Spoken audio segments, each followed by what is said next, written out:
Good morning, everyone. Welcome to this lecture today. We're going to start with Unit 4. So we're going to look at the functional requirements of cost implications. So we're going to look at a bit more of the juicy bit of when we get into the design and the design considerations for cost alternatives and the implications of changes in alternatives. So we're looking at some cost management a little bit earlier on. So in the study notes, chapter 9, the functional requirements and cost implications of construction methods and materials. So as an introduction, this chapter is mostly concerned with the requirements and cost implications of construction techniques for different types of buildings and building elements, and the problem of the cost associated with materials and components are compared.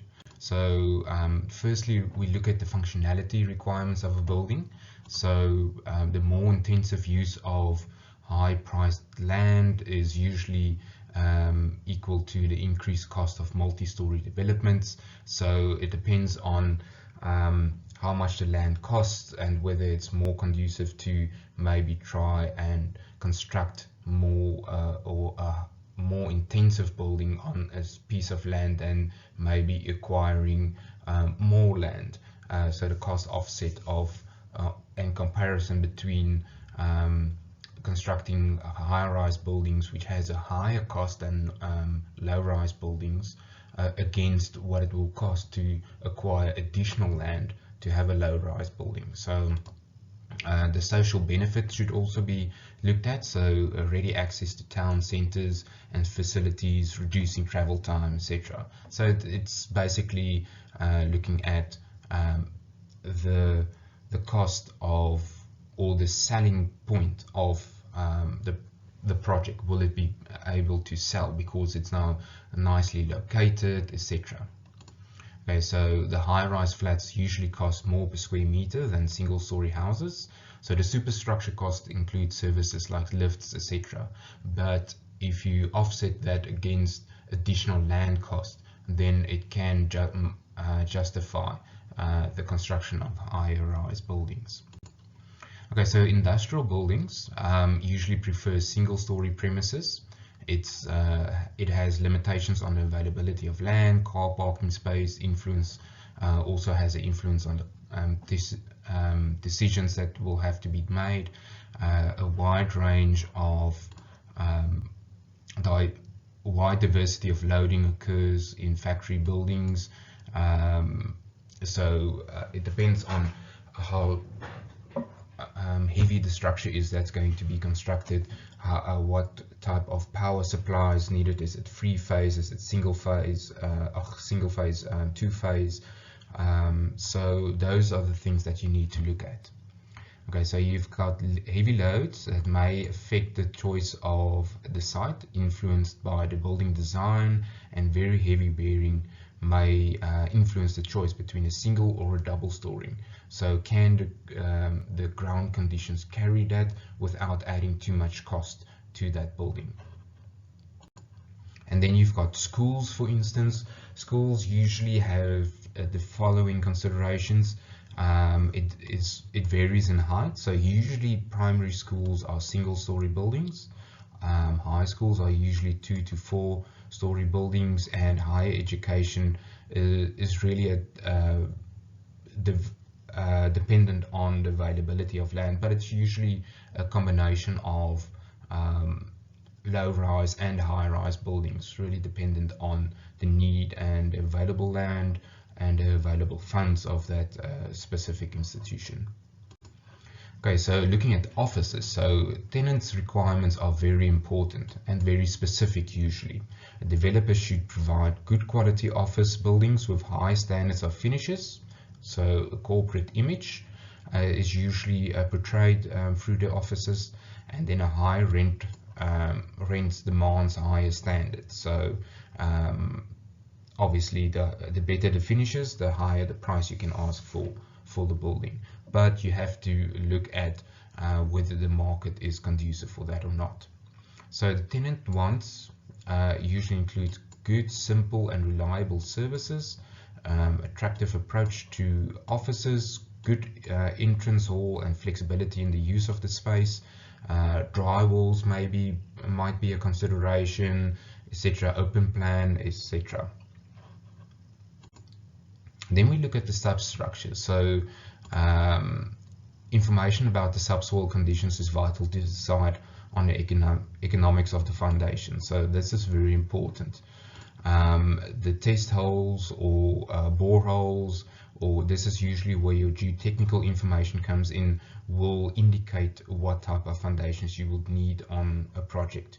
And I'm currently working on a project which has a big influence on this, which basically at this stage, it's a normal house that has to be built, but with the ground conditions, it just threw out the cost totally, because we have to build a raft foundation now because of the soil conditions.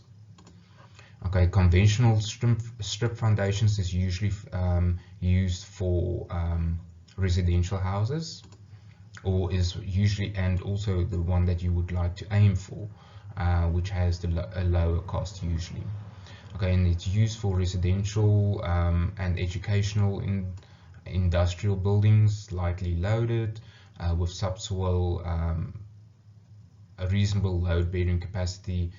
So usually rock, sand, gravel, and a minimum of clay. It's usually when you have clay where the soil conditions, where the foundations, usually the cost increases. And then you've got other options of piled ground beamed foundations. The structures built on clay or long rivers or so require piled surfaces or foundations. And then piles is usually a support through friction or bearing on firm strata or at suitable levels. I would advise, if you just have a look on YouTube or on Google, just Google piles and ground beams, and you would get an idea of how what it entails basically. So in situ concrete piles are generally cheaper than precast. So yeah, it's usually, so as long as it stays short. So usually when the deeper the excavations, then the in situ piles usually are much cheaper. The precast piles usually still involve a pneumatic hammer that has to hit the piles into the ground, and you still have pile caps that has to be added to that. So I really advise you to maybe have a look at some additional sources of what that is.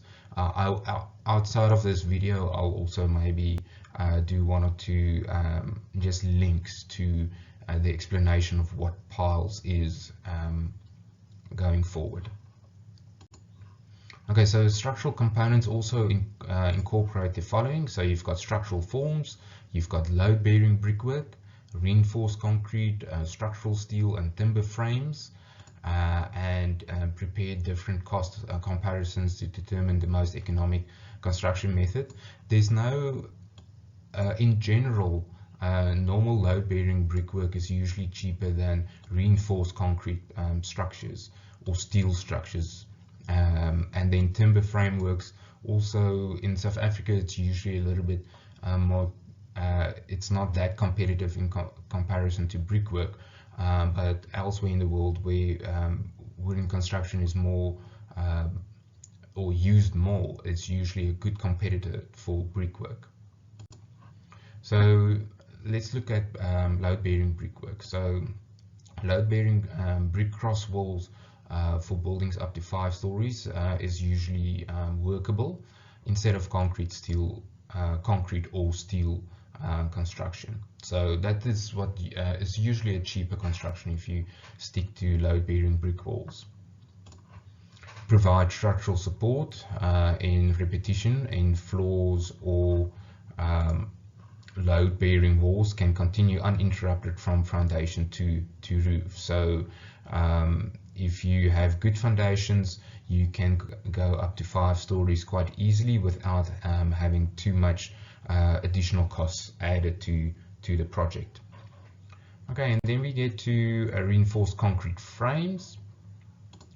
Reinforced concrete is usually cheaper than structural steel for the main frame of multiple stories, especially in South Africa, and in current economic circumstances it definitely is. Sometimes if lightweight steel construction might also be an option, which might be a bit cheaper, although with my experience at this stage it is not that competitive because of the steel prices. Usually there's a saving of between 20 and 25% of if you work with a concrete frame instead of a steel frame, but that doesn't take into account other advantages that you can maybe get from the structural steel frame. For instance, the time that it takes to install the structural steel, the height that you can go. Structural steel is in many times much lighter than concrete work, so it depends on your ground circumstances. Okay, so the advantages of reinforced concrete is to the structural is compared to structural steel. So let's have a look at that. So reinforced concrete sections can be precast to combine weather-resistant fire protection, sound and thermal insulation, and attractive finish. Its rapid completion, if done well, you can get quite a high rate of production. And also, if structural members can be more economical by standardizing, for instance, the shutter, the molds, the beams, the concrete sizes, just having everything standardized can save you quite a bit of money. Okay, then you've got the economy of in formwork can be obtained through simplicity of shape and the repetition of units. So basically, just the expansion of the point above. Okay, so let's look at other ways of reducing formwork costs. So your formwork should be designed to reduce labor for assembly and reuse without cutting. So again, standardization. More economical to use little more concrete than necessary to secure the repetition of formwork.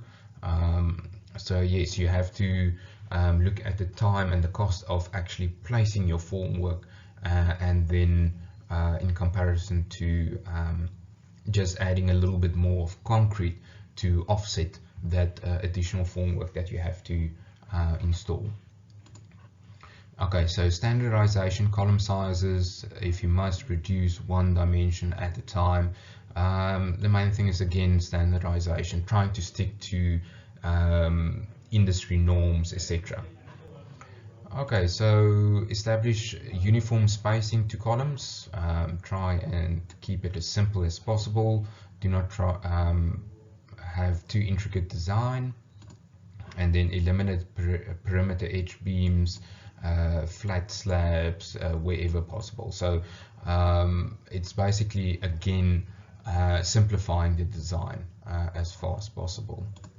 And then shapes of sections should be designed to allow for easy removal of formwork, etc. Okay, so your precast concrete structures, so defined as pre-molded concrete units to fulfill both visual and structural requirements, and you also get quite a high quality of finish. We're talking now of concrete that is in excess of 50 MPa. It's usually steam cured, and the production is much quicker than actually producing it on site. A wide variety of finishes with very little, if any, further treatment after the installation. So that's a big advantage. Once it's installed, it just needs to be finished off to join the rest of the building. And then it's a quick type of construction. So that's the main advantage of precast concrete structures. It can prove expensive, therefore ensure maximum use of the molds. So the main thing is your design has to be such that standard units of precast slabs will actually fit into your design, so that you don't have to have additional joints, supports, etc. To your design. Okay, and then just advantage that I didn't mention on precast concrete, also your spanning lengths. So the openings that it can span over is usually a bit more than in situ concrete. Okay, so the main economic advantages of structural steel is overall reduction of size and of structure. Columns are smaller in section and takes up less floor space. Precision and speed. Reduce the foundation cost due to smaller dead weight structures, so it's just a little bit lighter. And then you have more flexibility in your planning, and then adaptable for future changes. So that's one big advantage of steel construction. And then principal objectives: the need to encase the steel for purposes of fire protection. So that's an additional cost that you need to consider. You have to usually clad your steel, or the design has to allow for it to be exposed, but it has to be treated in some other way. So heat, usually steel works twist and buckle, and where 911 is a good example of this. Okay, also have a look at a video that I just posted here on what the advantages of quick steel construction is. So this is a video of a building that was built, a 10-story building that was built in again in China for under 2 days, but also just take note that there was a lot of pre-manufacturing that took place. So it's not actually only 2 days that it took to construct the building, but the actual site work was only 2 days. Okay, so let's look at timber walling. So timber and walling. So your timber work is the timber framing in industrialized buildings of houses and flats in construction and wall floors. So timber construction is not that or used that often in South Africa, but in other countries it is used quite readily. And I've posted a video here as well, a video link that you can also have a look at how far wooden construction has come over the years. And then timber frame is dual advantages. It's usually flexible of cladding and design, so you can have a multitude of finishes of it. It's usually very quick, and fire resistant is a major requirement, so you have to add fire protection to such construction. Okay, so here's the video that I spoke about. Okay, then we look at our walling. So windows and floors constitute your major cost item, so you want to try and limit the amount of windows and doors that you have on in your structure. And then between 20 and 30% of brickwork and total cost can be constituted to this type of walling of doors and windows can add to your total cost of your brickwork. Okay, so this brings us to our external cladding. So for low-rise buildings, usually cavities has a longer life, long-term cost solution if the workmanship is good.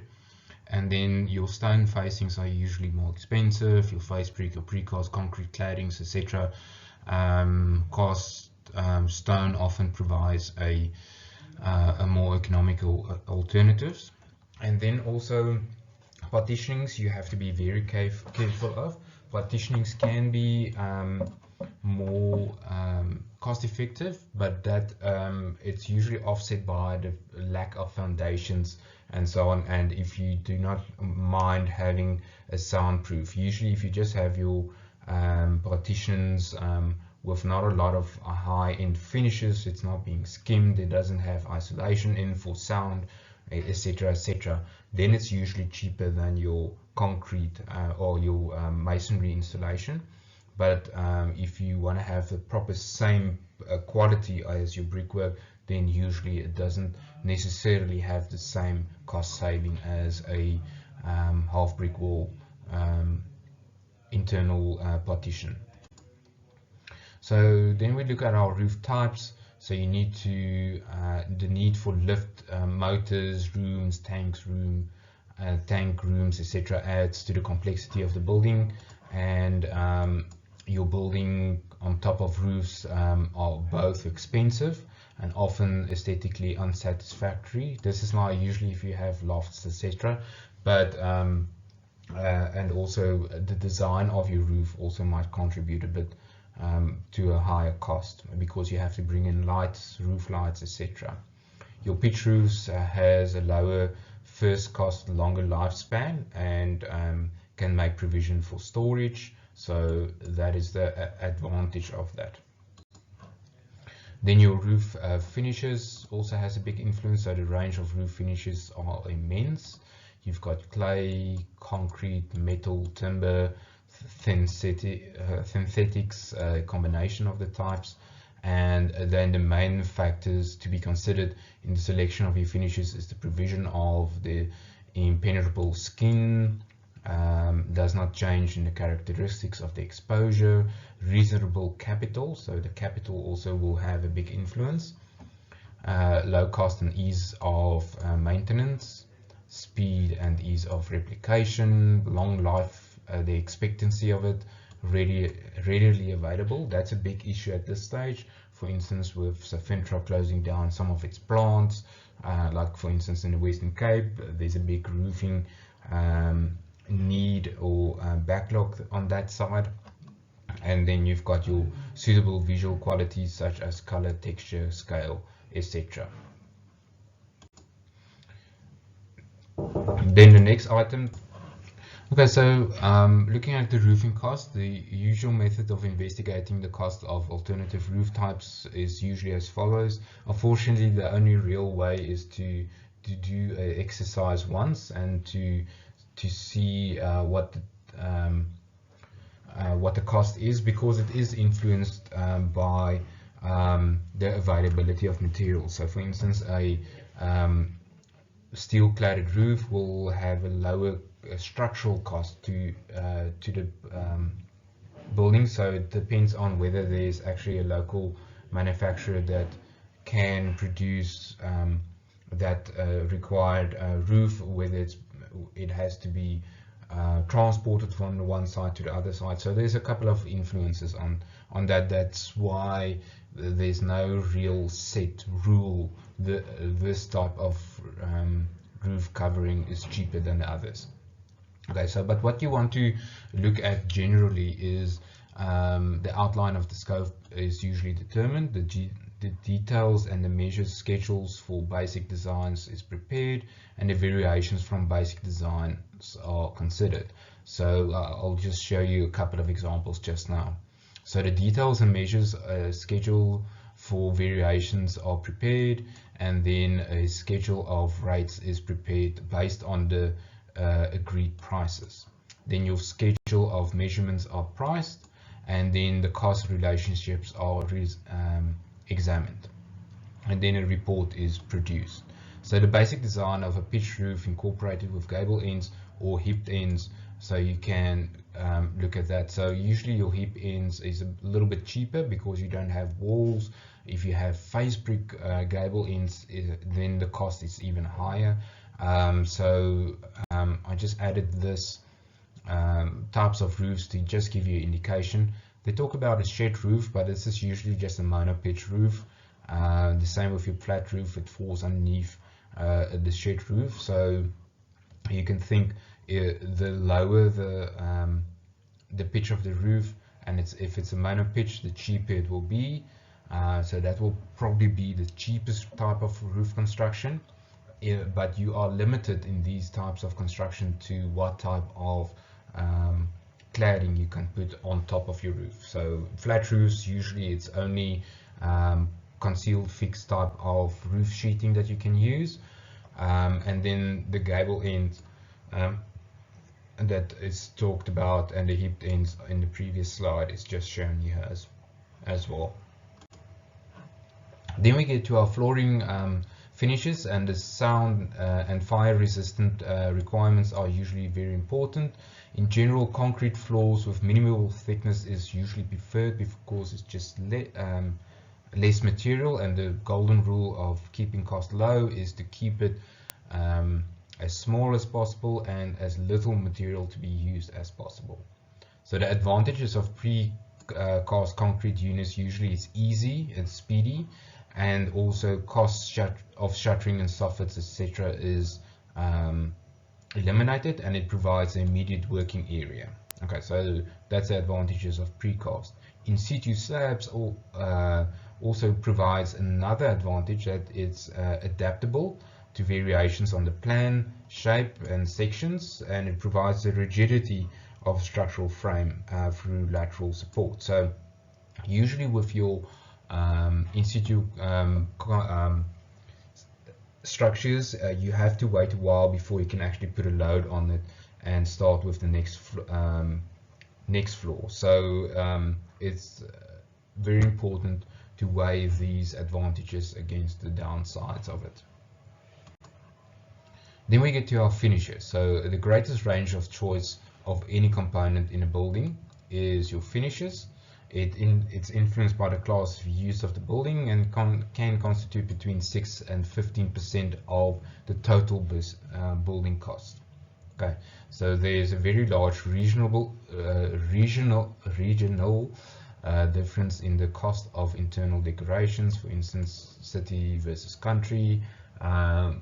If you were living in a rural area, if you want some a specific tile, you have to transport it there if it's not available there, and then obviously the import costs, etc.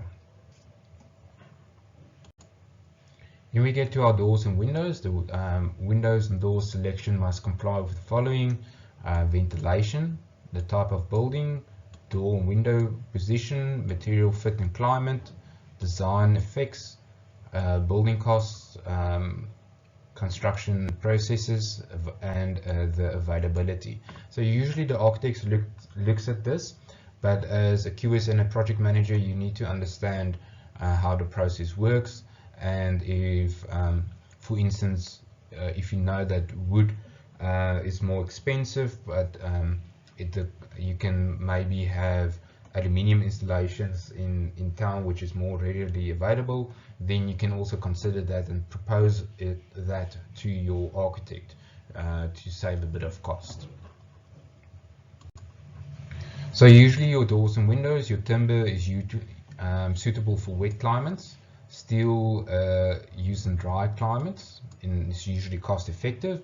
Aluminium is expensive but structurally pleasing and used in high grade buildings. Doors is the same. You've got your timber, must be evaluated for the purpose, cost and effect. What is the difference between a hollow core, a semi-solid and a solid door? So your hollow core is usually your hollow core doors, which is cheaper. Your semi-solid is like an intermediate type, and then you've got your solid wooden doors, which is usually your external doors. Then you look at steel for cost effectiveness, used in the industrial buildings usually. Very important to look at the quality, because you do get steel doors that's usually not of a good quality, that can just cause problems later on. And then you have aluminium doors, usually expensive, used for patios and high grade buildings, and it usually incorporates glass, etc. Then we look at our services. So our services is very important. Buildings and environment services has become more complex, large range of services. So it's not just your normal water, instead of water, sewer and electrical installations. You can consider solar installations, you can consider grey water reuse, catchment of rainwater, etc. And then it just mentions in the study notes about that it has to be looked at the beginning of the project rather than later. Okay, then we look at our plumbing and waste disposal. So this is a little bit more important. So important group of sanitary accommodation, the same plan, position, various floors. So the main thing is you want to try and group your plumbing so that you can save on the length of pipe work, etc. And I've got the next slide, I'll just elaborate on that. And then generally more economical to use a large pipe rather than a number of small pipes. So just keep that in mind. Instead of using a whole lot of 50mm pipes or grey water, you can use the necessary 50mm pipe work up to a point, and then expand that to a 110mm pipe that can be shared between different units. Okay. A drainage system should be designed to convey waste material away quietly and avoiding blockages, and with a limitation of pressure fluctuations within the pipework. So the main thing is you want to try and have the design in such a way that it gets the wastewater away as quickly and as effectively as possible. Okay, so I just included this designs just to show you, for instance, how design can be improved. So here you have a typical design where you have bathrooms and kitchens on the one side, and then you have another bathroom on the other side of the building. So if you have your connection point here, then you have to bring this all the way around here, and then from this point to here. Whereas if you have a design and your connection point is on the one side, you can have a more effective design by just grouping your water and sewer connections on the one side, so it's nicely grouped, and then you will have less pipe work, less excavations, etc. So it's a bit more effective, the design, looking at it in this manner. Then we look at heating and cooling. The need for central heating in a residential as well as other types of buildings is obvious in cold regions. So you need to consider whether it's necessary to have a central heating system, or whether it's you can get away by just isolating certain sections in the house or in the building to be heated, that will be used in certain times of the building. So we had an example of this of offices here in Bloemfontein, where the offices were exposed to extreme heat on the one side. So in even in winter we had to use cooling on that one side. But what we actually did is we took some of that hot air and put it into the rest of the building. So we just saved a lot of heating costs during the winter months, and then in the cooling session we just took from the southern side of the building, we pumped some of that colder air on that side to the warmer areas to save electrical bills in that manner. So air conditioning, various means of heat distribution through the ceilings are available, from water heated pipes to air circulated systems and light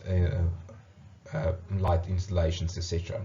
So air conditioning building generally gives greater freedom of planning, particularly in the width of the building and the position of the toilets. The main thing is here is also you need to think of the building as a whole. Getting proper insulation installed will save a lot on electrical installations. The facing of the building, is it facing north in our climate conditions, etc., etc.